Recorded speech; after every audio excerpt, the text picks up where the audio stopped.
versus Gamrot. Should be a good one-ish. A lot of losers in the prelims. A lot of guys and gals kind of looking for a win and to stay in the UFC. So we'll start out with the first one. Let me get my shit situated here.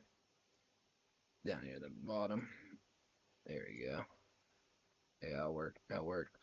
We got Luna Lacerda versus Simon Oliveira. So Simon is 18-6. He has 5 wins by knockout, 11 by submission, 10 first round finishes. He gets struck more than he lands, 4.13 to 2.67. Last fight out, he lost to Martinez by knockout. He lost to Marcos by knockout. And he lost to Gravely by unanimous decision. He is taking on Luna Lacerda. Luan Lacerda. What? His name's Luan Lacerda. Luan Lacerda. He gets outstrike 7.07 to 4.52. He is 12-13 professional record. He has 10 wins by submission, 1 first round finish. Last fight out was Blackshear. Knocked him out. Well, knockout TKO. Stallman, I watched that one. He lost that in unanimous decision. I'm taking Luan in this fight, and I think Luan, I ain't going to say he's going to finish him, but I think he could sub him if he wanted to. But I'm taking Luan in this fight. What do you think? I'm actually significantly more confident in this than you are.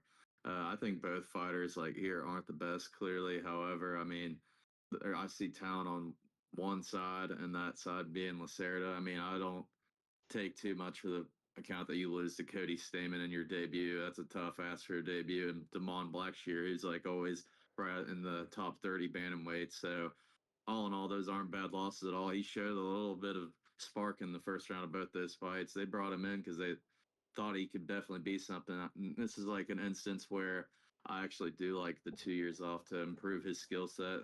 And it's unlike Simon Oliveira, who took 2 years off and came back and just got brutally chinned by David Martinez in the first round earlier this year. I've seen that. They have Luan Lacerda right now inside the distance at -120. I've already bet that. I really like those odds, and I think KO here. But Lacerda got brought into the UFC for his dangerous ground game. So if he were to drop Simon Oliveira, which I mean tends to happen. I mean, I could definitely see him getting to the ground and subbing him after the fact. That's why I like playing by finish and not specific by KO. But I like Lacerda a lot here.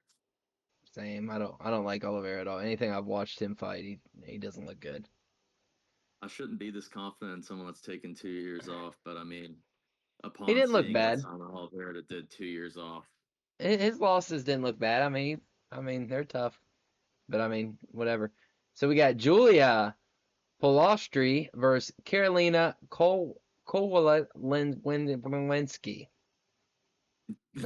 Whatever That her is name the is, the old lady, pronunciation I've ever heard in my life.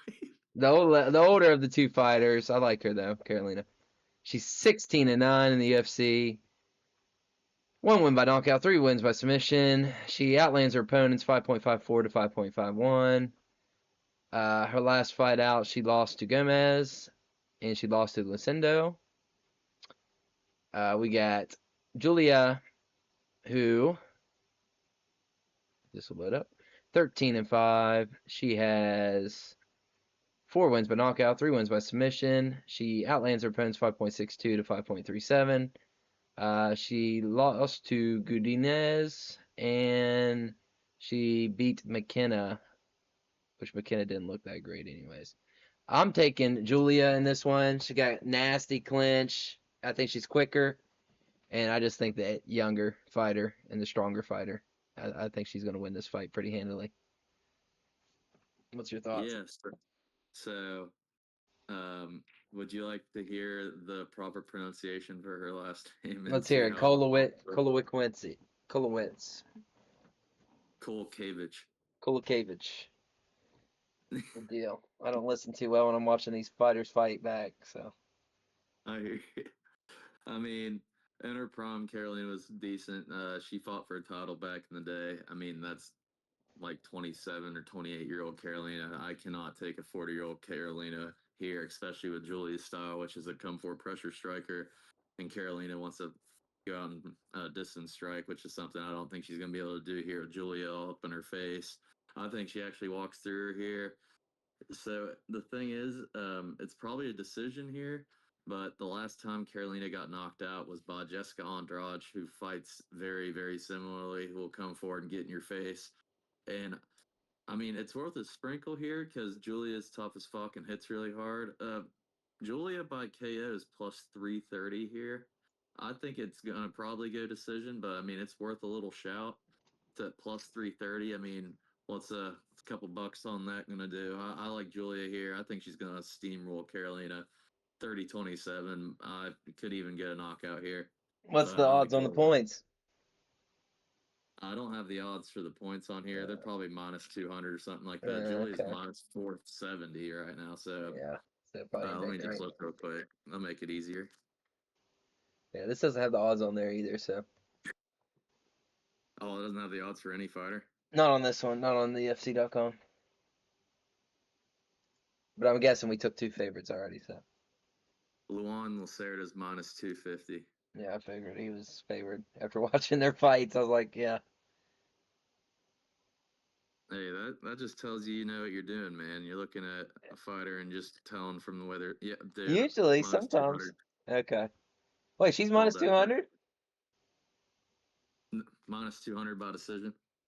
Oh, all right. Well, that might not be bad either, Well, just to have in a parlay. I actually misspoke. I I'm have my notes right here. I misspoke. I couldn't read what I wrote. It's win by knockout or submission plus 330. Julia Ploskry by knockouts plus 900. That's definitely worth a sprinkle. Oh, damn. Damn. So, the next fight we got is Volter Walker versus Muhammad Usman. And the Hill Hook King. Muhammad Usman is 12-4. He has 4 knockouts, 2 wins by submission, 5 first round finishes. He gets outstruck 4.27 to 3.85. Last fight out, he lost to Peterson, who's on this card, and he lost to Parkin. Uh, it doesn't even have anything for the is that the dude? That's the fat dude that looks like he owns a gas station. What's his name? Who? Ab- Abdelawaba or something like that. I've seen him fight. He's like a short little fucking Middle Eastern dude. Who'd he fight? It doesn't even have a thing on it. It was like January 21st, 2025. His name's Hamdi, the Hammer. Oh, Hamdi. Hamdi Abdulwahab. Did they actually fight? Didn't we see him fight Yeah, or they no? fought. I Oh, it bet doesn't even on have. Muhammad Usman as an underdog in that fight. I couldn't believe he was an underdog. Yeah, it doesn't even have him as the winner or loser in that one. I could have swore we watched him fight. Was that in Abu Dhabi? Yeah, that was in the February card. Okay, I thought so. I thought we seen them two fight. And then we Hmm. got Volter Walker, Hill Hook King, 3 in a row. 6 wins by knockout, 4 wins by submission, 7 first round finishes.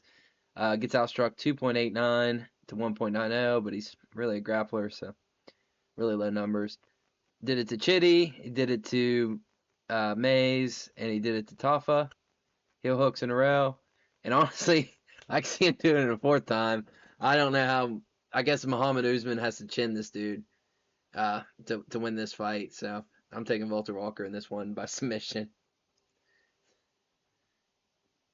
So Walter Walker's minus 310, Muhammad Usman's plus 250. Where I think those odds are a little wide in my opinion, just like a little bit, because Walter Walker's striking is absolutely shit. Yeah. But I mean, Muhammad Usman, everything is pretty shit. So I mean, there's a world where Usman can just outstrike Walter Walker to a decision here, but I just don't see this going past round two.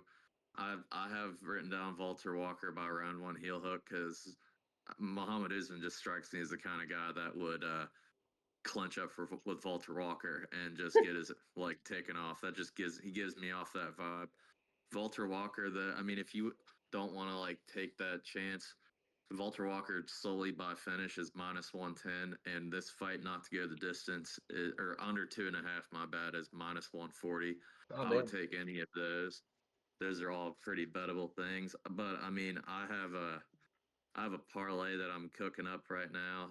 I got like two more bets I'm gonna make, and it's gonna be a submission parlay. I'm gonna have like three legs in, three fighters by sub, and We might have Walker's the gonna same be in it. dudes. We might have the same dudes by sub then. That's funny you said that. It might be. Yeah. Yeah. I like Walker here by sub. Okay, good deal. I like it. I like him bets. All right. And everybody can do it. We're not telling you how to do it. It's just you do what you want. We're just saying what we're gonna do. Next fight. Is this right? I don't know That why I should thought be these guys already Rocha fought. Nickel. Yeah, but I thought these two already fought. I'm getting mixed up because I've watched all these fights just in the last 2 days. Lucas Roca versus Stuart Nickel. Uh, Let me get on this stuff real quick. Stuart Nickel is 8-1. He has 4 wins by knockout, 3 wins by submission, 5 first round finishes. He outlands his opponents 3.02 to 1.13. I know why. I got this mixed up again. Nickel made his debut in the UFC against Aguilar. He lost. Somehow he was literally dominating for the whole fight until he got his head in the guillotine. He's taking on Lucas Roca, who is 17-2. He has 10 wins by knockout, 4 wins by submission, 7 first round finishes. Dude, it doesn't even say that. Oh, 2.2 landed to 4.48 absorbed, so he's getting outstruck. Last fight out, that's why I thought he fought Carpenter and got submitted there. I'm taking Stuart Nickel by submission over Lucas Roca. It's kind of unbelievable to say a dude's small at flyweight, but I feel like Luca Roca has to put on weight to fight flyweight. He's just a very tiny dude, and I think Stuart Nickel's just going to dominate him. Just dominate him on the ground and probably get him a rear naked choke of some sort. But what do you think?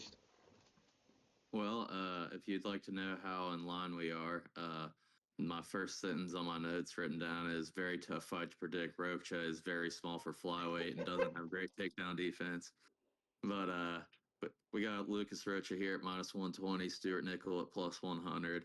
Uh, this is in Wow. my opinion, there's a bunch of fights on here that are tough, but in my opinion, this is the hardest one for me to pick. This is the last fight I went ahead and predicted because there are flaws in both of them. I mean, Rocha has very bad takedown defense, but he's clearly the better striker on the feet, whereas Nichols definitely the better grappler here. And I mean, I'm just off a slight lean because I don't see either one of these guys getting a finish here.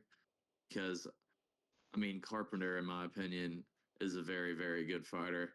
And like, if you watch on the Roach's fight on the Contender Series, he was able to utilize certain things they couldn't utilize against Carpenter to stop takedowns against what's that guy's name? Is it Davey Bittencourt? I think that's the guy he fought.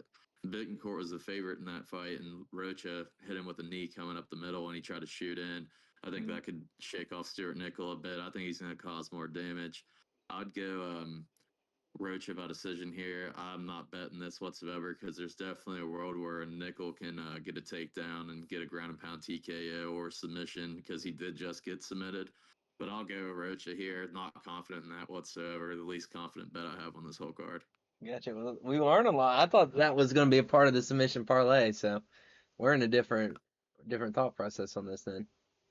Well, when you said guys, I said Oh, you well, we're go all definitely on the guys. same one on this one about to come up then. Yeah, okay. So we got Miss Baya, who has, I'm in love with this girl. I If my was wife about to doesn't see say. this. Very fun to watch when she's on top. Uh, she's taking on Irina Alksiva, and honestly, it's just the UFC served her up in the plate. I'm not even going to go through her fights. If this girl gets on the ground, she's definitely not getting up against her. I forget. Let me see who she fought because I watched one fight. Uh, Irina. yeah, she fought. She beat Egger. She Okay, I watched the lost to Hager Mullins, fight. and she lost to Segula. Mullins, yeah, the Mullins fight. She had a different name at the time, but Mullins just held her on the ground and pretty much just dominated her. So I'm taking Mosquito by submission in that fight. Or TKO. You could do the double chance one on that. She could just ground and pound her too. But yeah. I'll break it down a little bit. I'm a little worried about this because there's definitely a world where Irina can KO her on the feet. Because I mean, Oh. I'm not gonna sit here and act like Thea's striking's anything to write home about. I think she's kind of shit on the feet, and her takedowns aren't the best either. However, when she gets to the ground, there is absolutely no getting up. She is gonna just be all over, and she definitely will sub this girl. This Irina's a little advanced on the ground. She won her UFC debut by a sub against Stephanie Egger, who's like a judo champion or something, like a grappling champion in some regard. So she's not terrible on the ground, but there is absolutely no chance I'm taking this girl. It's just one of those like being Mosquito's minus 575. I don't think that those odds should be in line with the UFC debut and who's just the main skill set's just BJJ. So, I mean, I'm going to put her in my submission parlay for sure. But, I mean, I'm doing that. And that, to me, that's the one I'm the most worried about of the three. But I like Huh. BA by submission here, round one. All right. But I'm with you on the first part you said. I gotcha. All Yeah. right. We're on to Vitor Petrino. Petrillo, whatever you want to say it. Versus Thomas Peterson, man. The man of the people. Built like the people. Uh Yeah. The Vitor landing 2.72 strikes per minute, 45% significant strikes landed, 2.6 absorbed.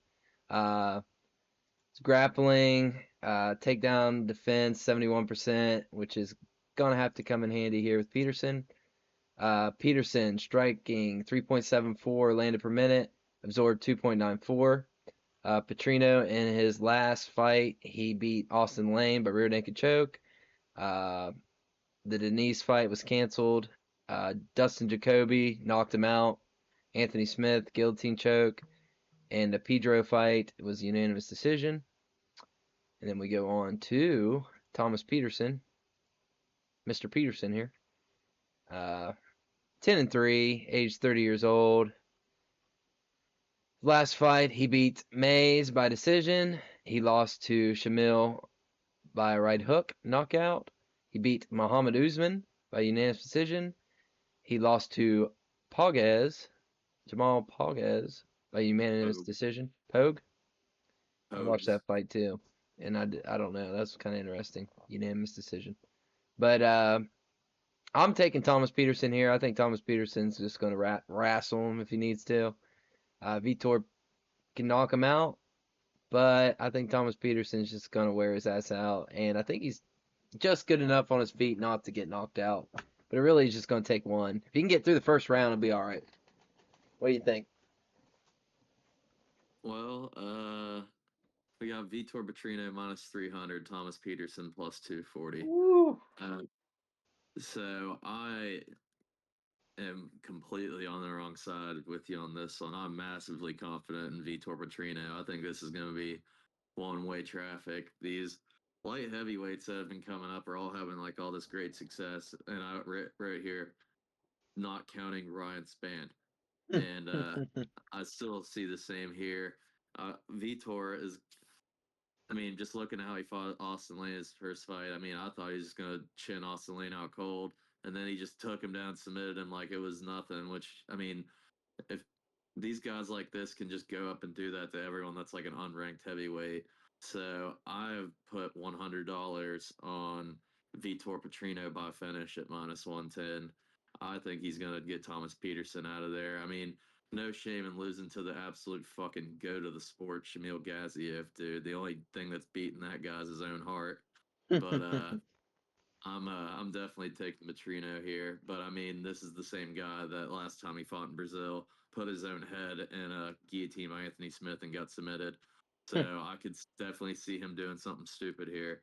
But I mean, I have to just go on lighter man's skill and pure athleticism with Petrino here. I'm gonna go Petrino. If I had to pick one, I think he's gonna. I think Peterson's gonna shoot a takedown, and Petrino can guillotine him, which would Oh, be a damn. nice little bit bittersweet thing for him. So give me Petrino by sub, but he's not in the sub parlay. Okay. I thought this fight right here is whenever I was like, oh man. Jafel Philo versus Clayton Carpenter. Philo is on a one fight lose streak. He has 5 wins by knockout, 10 wins by submission, 2 losses by submission, 1 win by decision, and 2 losses by decision. I'm switched over to Tapology. Give me Tapology. Last fight he lost to Allen by unanimous decision. I'm not even gonna try his Nascimento. He beat You killed that. You killed that. There we go. Amir Albazi by unanimous decision. Beat Ode Osborne by rear naked choke. And beat Daniel Perez by arm triangle choke. That's pretty impressive. That's a pretty impressive little line right there. Well, he's taking on Clayton Carpenter. Clayton Carpenter is on a one fight loss streak as well. He's a younger fighter. He's 8-1. He has 2 wins by knockout, 4 wins by submission, 1 win by decision, and his 1 loss is by decision.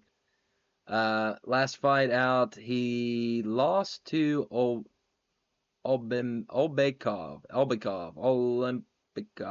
Tager, Ulan Bekov. Ulan Bekov by unanimous decision. He beat Lucas Roca by a rear naked choke.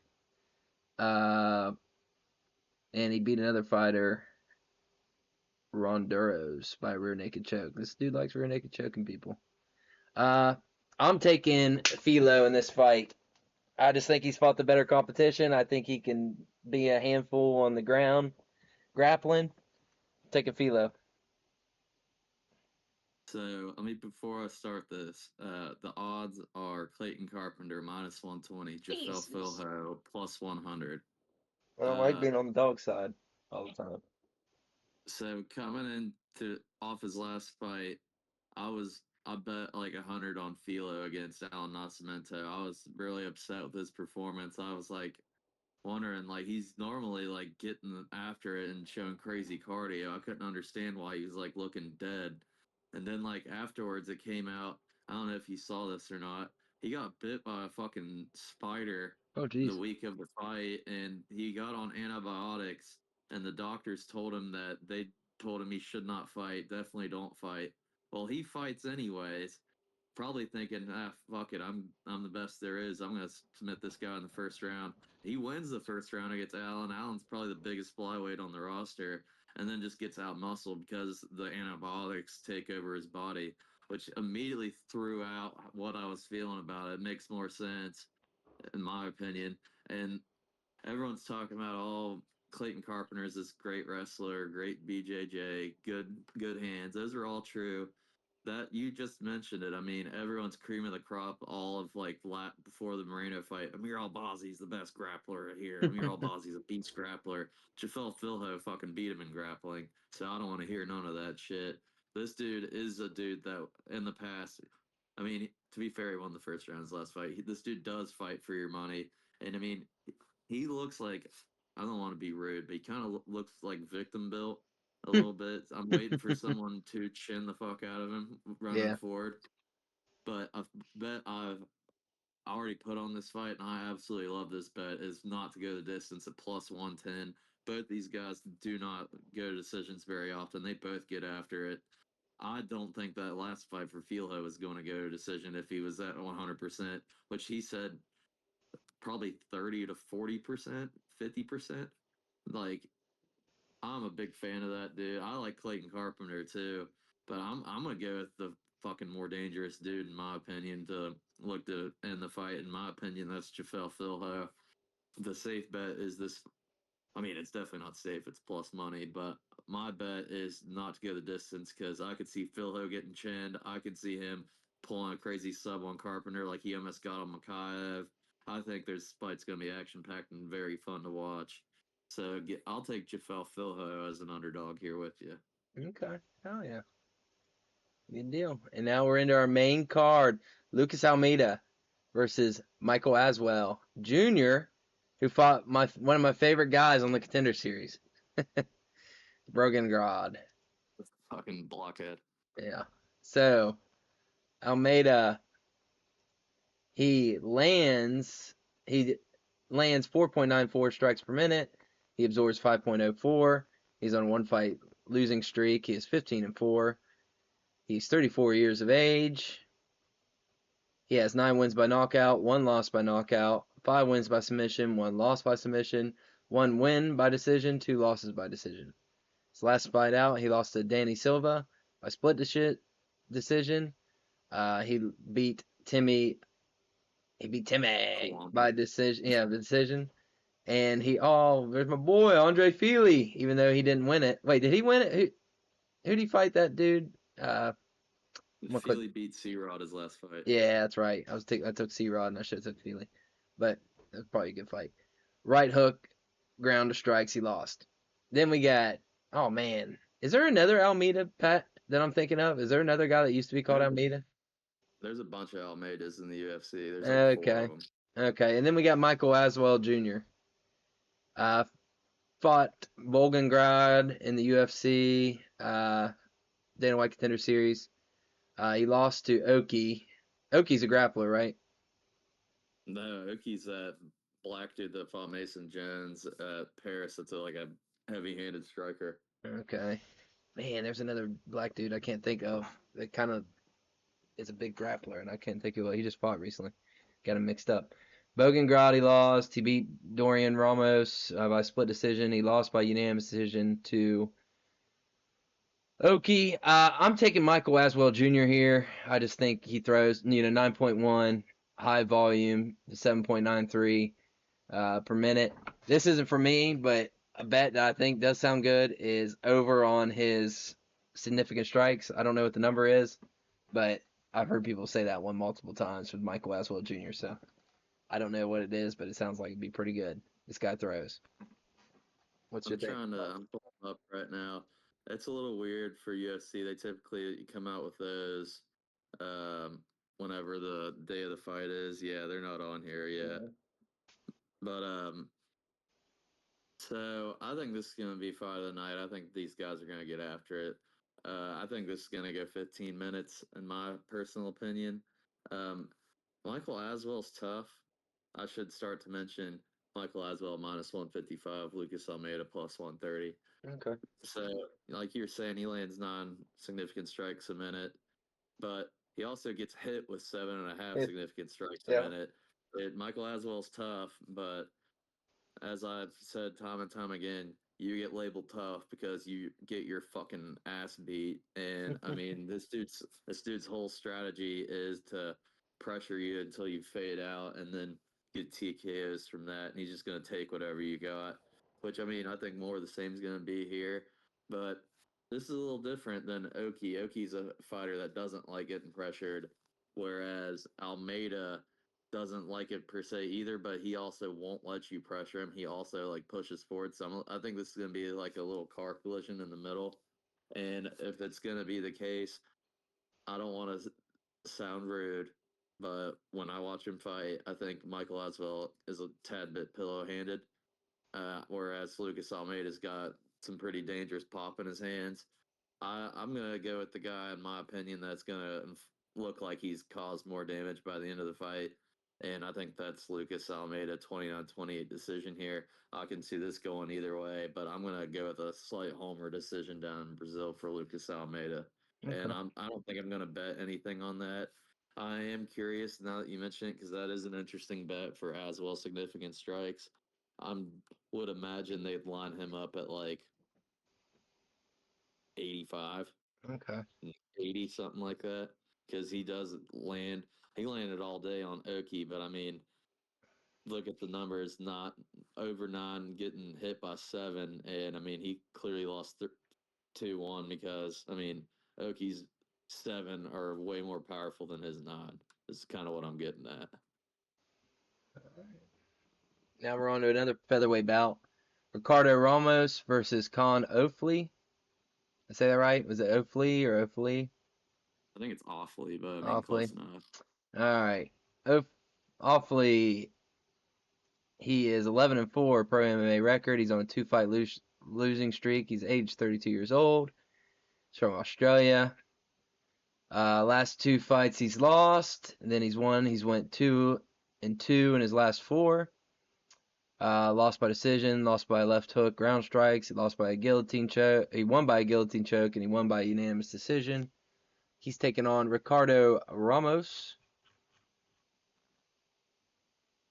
What the hell? Oh, that was interesting. Ricardo Ramos, he's the younger fighter, 30 years of age. He is 17-7 per MMA record. He is born in Brazil, another Brazilian. He has 4 wins by knockout, 7 wins by submission, 2 losses by knockout, 3 losses by submission, 4 wins by decision. In his last 4, he lost 3 out of his last 4. His last fight out, he lost to Marsical, right? I'm Chipe? trying to.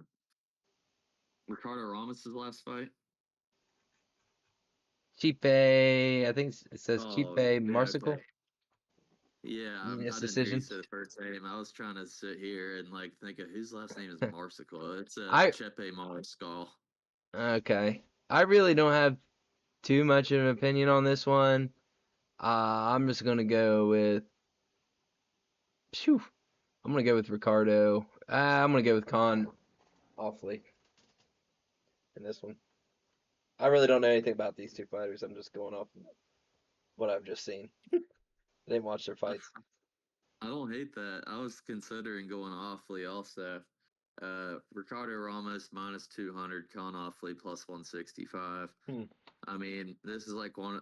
I pretty much feel the exact same way. I don't really care about this fight whatsoever. But I'm just gonna go with Ricardo Ramos here because I think he is slightly the better striker here, and I think he has way better UFC experience than Colin Offley. Ricardo Ramos has fought a bunch of good fighters. Does he look good against those fighters? Eh, not really. But I mean, Con Offley hasn't looked good in his fights either. I mean, if Offley loses, I'm sure he'll get released. So part of me wants Con Offley to win here. But I mean, I can definitely see another homer decision going in Brazil here. I don't love it. I'm gonna go Ramos in a competitive decision though. But I don't hate your Offley shot whatsoever. I was considering it.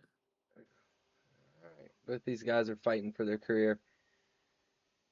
So we got I, Denise first. What is it? I said I'd say so. Yeah.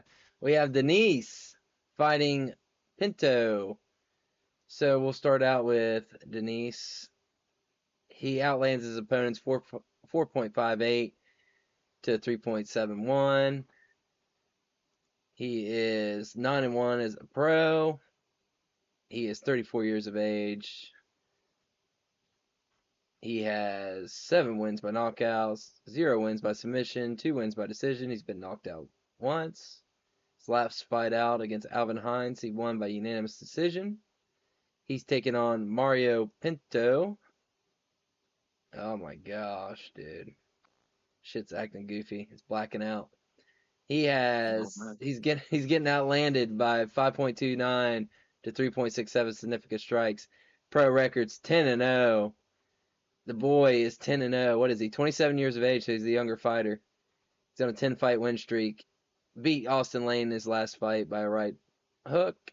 Uh, left hook. Oh, ground and pound. Lucas, how you say that, Pat? Lucas Camucho? Camucho? I think that was on the contender series. I think it's That's contender Camacho. series. Yeah, Camacho. Yeah. Oh, so this has only been his third fight. Be his second fight in the UFC if you don't count the Dana White contender series. I think Denise just hits harder. I think Denise is gonna flatline him and knock him out. I got Denise by knockout. So we got Janata Denise minus 135, Mario Pinto plus 115. Uh, if I didn't watch Denise Hines with you at your house, I would be all over Denise here, but I did. I mean, to be fair, Alvin Hines failed for steroids after and got cut from the UFC. But I mean, I just saw what happens whenever Jonathan's knees is starting to gas out if he can't get a finish on you, and that is look like hammered shit. He's just getting backed up, looking dead. And I mean, I don't have any reason to. I mean, Mario Pinto got dropped in his first fight, but I mean, I say it a lot also. I don't really take too much from how your first performance goes in the UFC, all the UFC jitters and everything. He wound up starting the second round brutally flatlining Austin Lane out bad. So, I mean, he recovered well from it.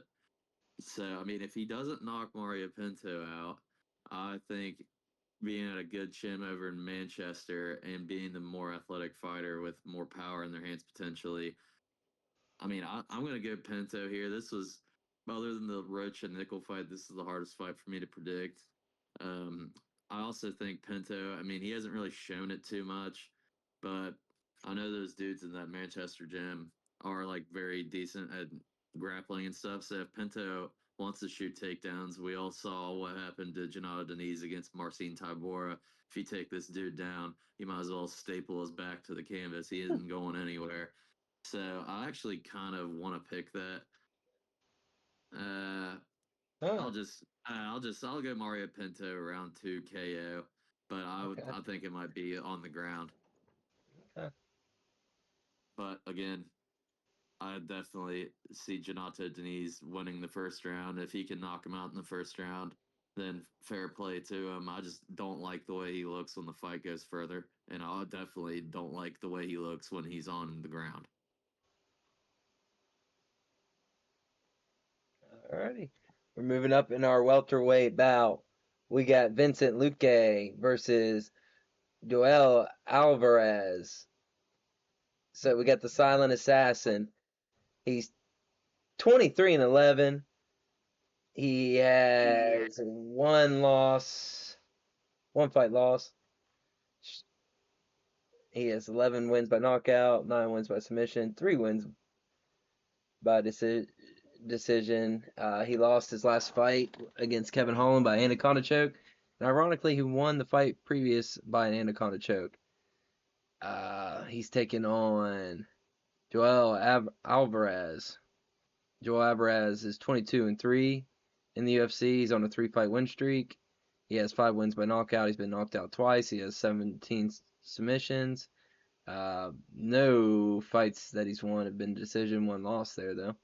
Last fight out, he beat Close by a flying knee and ground strikes in round 1.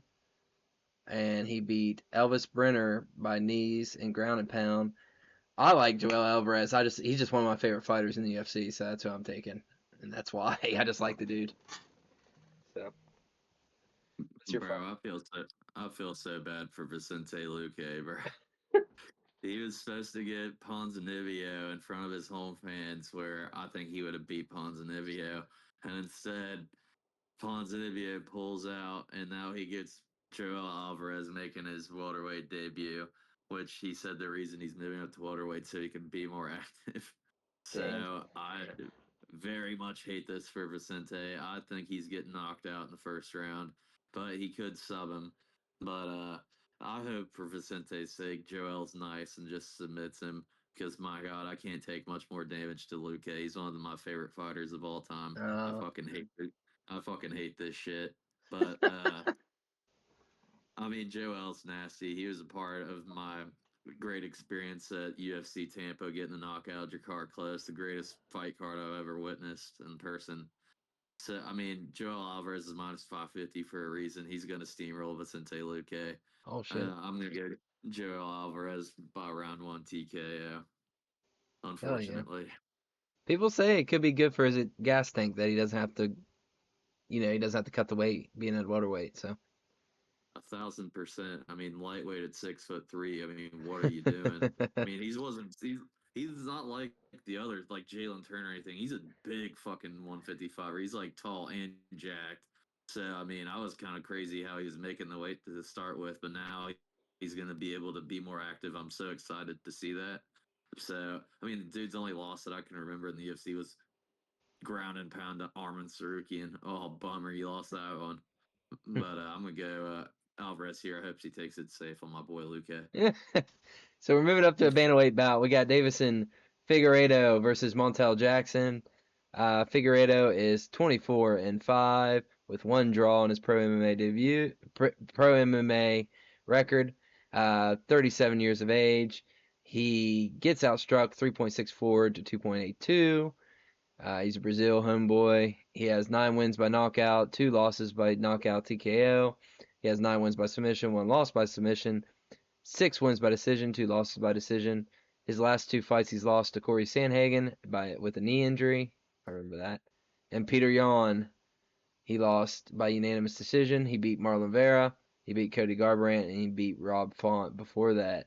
He's taken on Montel Jackson, who outlands his opponents 3.22 to 1.39.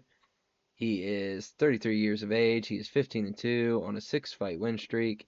He has 8 wins by knockout, 1 by submission, 6 wins by decision, 2 losses by decision. He has beat Daniel Marcos and Damon Blackshear. It's kind of crazy. A lot of these UFC cards, they have similar guys that have fought similar people in like their last fights. But Hmm. uh this is a tough one for me. Do I take Montel Jackson or do I take the experienced Figueiredo? I'm gonna take the experience with Figueiredo here. This is a real test for Montel Jackson. I mean, he's fought Blackshear and he's fought Marcos is a pretty decent fighter. So I'm gonna take Davison Figueiredo here. I'm gonna take the experience uh, and probably the skill, but it should be a good fight. What are your thoughts? Yeah, so I've been to two cards this year. I went to UFC Des Moines and I went to UFC Atlanta. And coincidentally, both of these guys fought their last fights at UFC Des Moines. And if I didn't go there, well, if I didn't watch the card, I would be thinking differently here. I'm just like a little confused by this matchmake because, I mean, I'm not confused why Montel Jackson's here. I mean, the Figueiredo Sandhagen fight ended because Figgy like blew out his ACL, and that was in May, and he's Oh fighting shit. in October. So I'm really confused by that. But my fear is because he's taking this because he wants to retire in Rio and he doesn't really care how he goes out, which I hope that's not the case. Oh I just man. don't understand how you can have your leg blown out and then 5 months later be fine to accept a fight against someone like Montel Jackson, Huh. other than the fact you just want it to be in Brazil. That's the only reason I'm thinking Montel Jackson by decision here. But I mean, the only like I think a bet to play it safe because I definitely think this will hit no matter what is Davison Figueiredo plus 3.5 winning around. Because I mean, I think he could definitely win the first round, and I don't. Montel's not the kind of guy that'll put your like leg in like dangerous situations like Corey did. Uh, if he takes the first round, then big ups. And if you're right, and like the leg wasn't that big of a deal or anything, and the fight continues to move forward, I think a healthy Figgy would win this fight without a doubt. So plus 3.5 safe, it recovers you for the first round if it goes to decision, and also if Figgy wins, that hits either way. But Montel's minus 325, Figgy's plus 260, which Oh shit. 100% is because of the leg injury in his last fight, in my opinion. But I'll get Montel Jackson by decision here solely for that reason.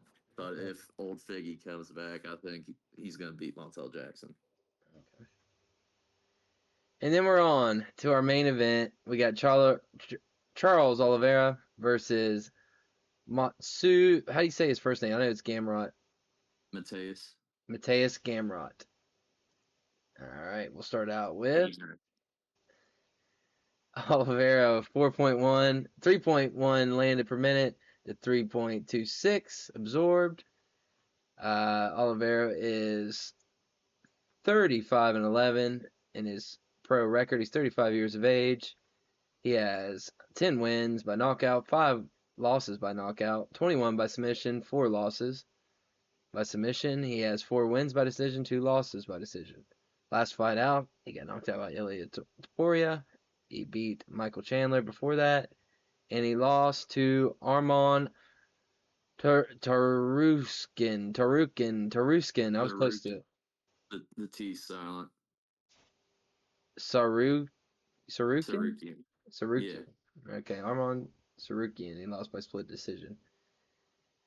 And he beat Benel Dariush in ground and pound before that. And then we go on to Gamrot. He has 3.35 landed per minute while he absorbs 3.04. He is 25-3 is his pro record with one no contest. He is 34 years of age. Has 8 wins by knockout, 5 wins by submission, 12 wins by decision. Last fight out, he beat Klein by unanimous decision. He lost to Dan Hooker by split. And he beat Dos Anjos by unanimous decision. I'm taking Charles Oliveira here. What's your thoughts? So like pretty much for like the majority of weight classes, I have 2 or 3 favorite fighters in every weight class, and Gamrot's one of my favorite fighters at lightweight. I love that he's always down to go no matter what. And I mean, like just like right here, he's taking this fight on a week's notice, and I know he's gonna be in shape and everything. And I really want to do it, but I mean, I just can't, man. This Gamrot gets dropped too much for me. Charles is the way better striker. This is like a perfect, way better matchup for Charles, in my opinion, than Fiziev would have been because he doesn't really have to worry about the power coming his way after getting knocked out 3 months ago. So if he drops Gamrot, which I mean, I'm pretty certain of that happening, I think Charles isn't going to be like the other guys. He will be able to get on top of him, and Charles will submit him, in my opinion. And that's the third leg of my submission parlay of Charles Oliveira by round 2 submission after dropping Gamrot. I mean, Okay. there's definitely a world where Gamrot wet blankets him, but the last time Gamrot showed up on short notice was against Jalen Turner, if I remember correctly, and he faded the longer that fight went. And this fight's 2 rounds longer. I mean, I just definitely see Charles getting after it and getting back in the win column in front of all the fans at Rio. Give me Charles Oliveira round 2 submission. So we went through our card. It's hard for me to remember everything that we went through, but Pat, what was your submission parlay? If you want to say it for one last time. Walter Walker, Bia Mesquita, Charles Oliveira, combine them all by submission. Let me just see what that is real quick for anyone that's listening.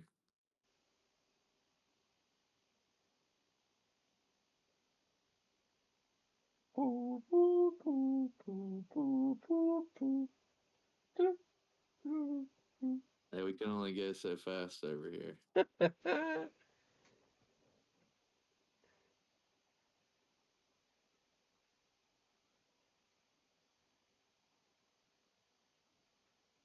Bruh. What you got? What does it pay? Where is the Walter Walker fight? Did they cancel that fight? Did it? Breaking news?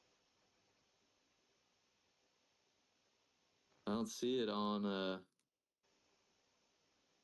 I don't see it on old DraftKings. I don't know Uh-oh. why.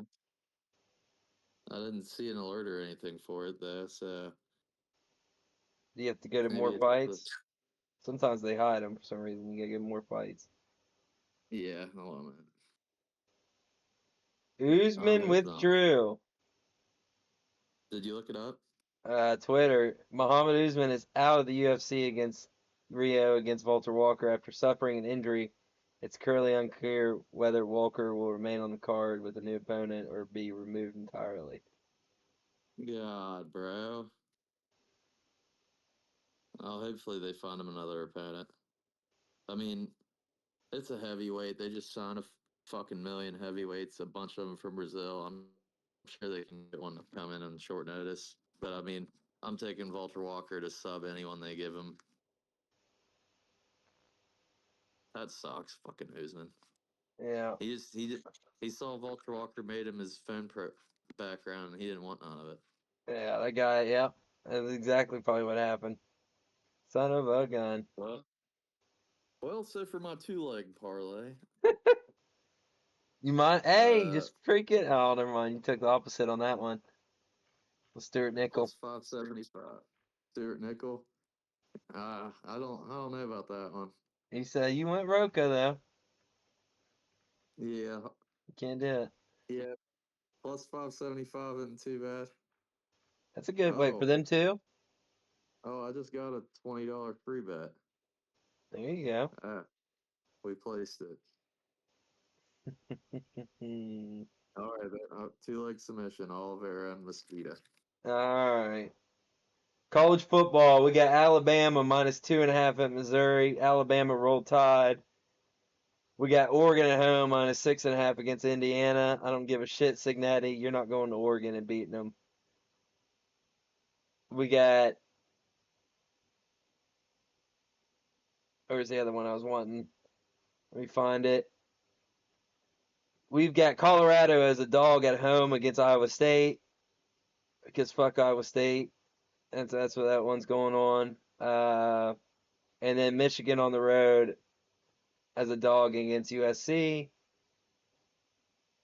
And I've got. Where's it at? And that's it. That's all I got. Them are my most confident college football picks. And I think the biggest up in the air game, TCU, Kansas State, because both those teams make me want to shoot myself in the head because I bet on one and they suck. So I'm not going to bet on either one of them. So I would take Kansas There's State at some home, but I know Kansas State get their ass beat, so I'm not going to bet them. If there I are a could. bunch of interesting lines here that I'm like, I want to jump all over, but I'm not 100% sure on it. I don't know if there's like injuries or what. Yeah. Number one, Iowa State -2.5 against Colorado. I feel like Iowa State should beat Colorado's ass. Well, So a little, that's why both their corners are torn ACL, so they don't have a defense. I gotcha. I That's still think that's they're what on happened to winning match Cincinnati. points on Colorado. They should. They should. I agree with you. But Iowa State Another burned me last weekend. another one I like. Uh, I like Nebraska -6.5 against Maryland this week. I think Dylan Arlo is going to have himself a nice little game. I think he's going to have a few That's a touchdown good one. passes against Maryland. I thought for sure Maryland was going to beat Washington. That was a bummer that they wound up losing that game. Yeah. I like Navy -10.5 against Temple. Oh, we're I getting in the probably wouldn't weeds. bet that.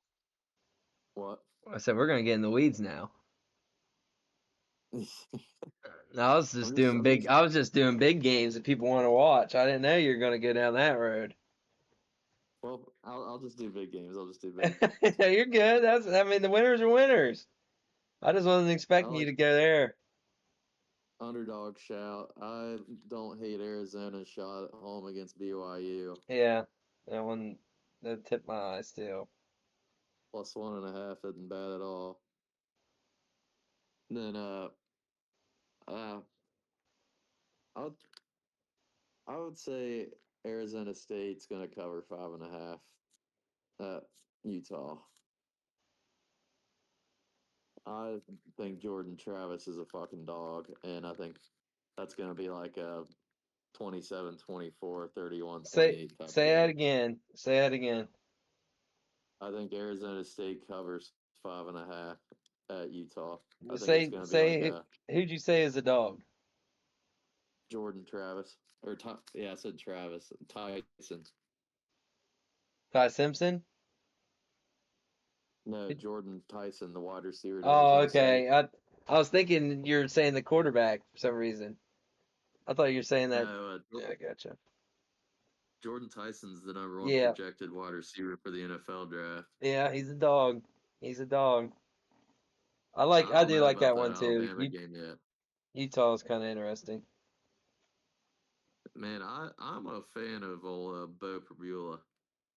I am too, but I just really like Alabama. I think they got something I rolling. mean, -3 is interesting. That feels like a pushy I number. got -2.5 right here.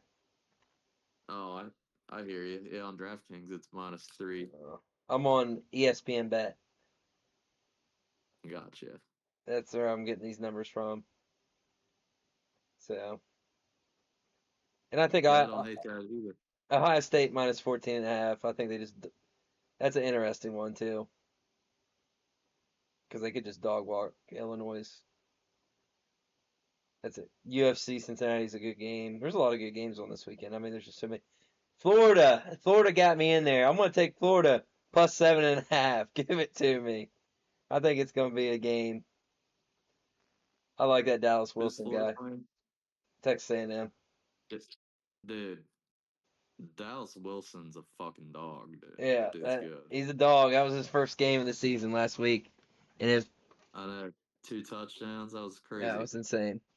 So That play where those two corners couldn't tackle him, he just still just yeah, carried one of them all the way to the end he's a zone. big son of a bitch. He's tough, but Dude, how about the New York Football Giants right now? I know 17-13 is what I just saw. Did they score again? Yeah, and they got their first and goal at the 4. Oh, thank the Lord. That's hilarious. And they don't have Malik Neighbors either. Yeah, But I'm about to hop on and watch that game. they got the dog. They got the dog and Jackson Dart. Yeah, 20-yard rushing touchdown, a 35-yard passing touchdown. That's crazy. Oh, they Alrighty. just scored. They just Oh, scored. freaking Saquon Barkley, 38 yards, dude. Bum. Man, I was gonna pick him to scat about a score a touchdown, bro. Damn He it, I just should have did scored. it. Should have done it. Yeah, Should have done it. it All right, Pat. is what it is. All right, bro. I'll see you later. Later.